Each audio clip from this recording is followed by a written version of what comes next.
Niwaambie wale ambao hawatujui vizuri, mengine yote tunaweza kuvumilia yote, ila kwa mtu atakayetaka kuvunja umoja hatuwezi kumvumilia hata kidogo.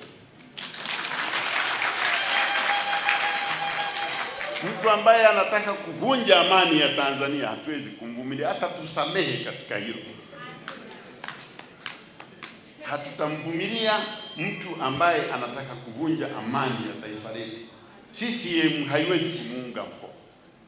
Na nikisema CCM mjue ni sisi ndio tunatawala, ujue hilo.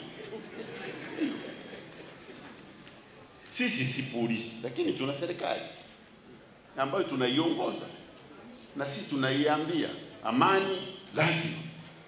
Na mtu atakayevuruga amani waambieni CCM inakataa, ndio madarakani kwa idhini ya Watanzania. Tunayasema haya hapa kwa sababu tunajua kwamba wako watu wengine wako nje ya Tanzania. Wengine si wa Tanzania, wengine ni wajukuu waliotutawala. Wanasema sisi mmekaa sana hapa. Na sisi tunawauliza, tulipojitawala tulipatana tukae mpaka lini?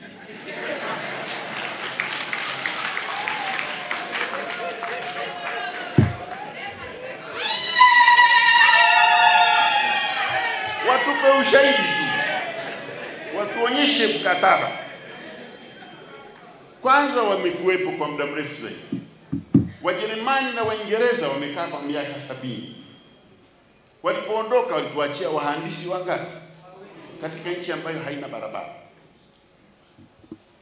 Walituachia madaktari 12 tena wa kuazima kutoka nje. Walituachia mtu mmoja tu amesoma masters anaitwa Julius Nyerere, mtu mmoja tu kwa miaka 70. Ndio tulidai. Tena hao walikuwa wanatuambia hamjasoma hamwezi kuondosha nchi. Mwalimu Nyerere akawaambia, kama umeiba koti yangu na mimi nakudai, huwezi kuniambia itakutosha. Hiyo ni tatizo langu mwenye koti, sio tatizo lako wewe uliyeiba. Kwa hiyo nataka niaseme haya tuelewane. Wale wanaotuambia tumekaa sana, tunataka kuwajibu kwa kuwauliza tulipatana tutakaa kwa muda gani?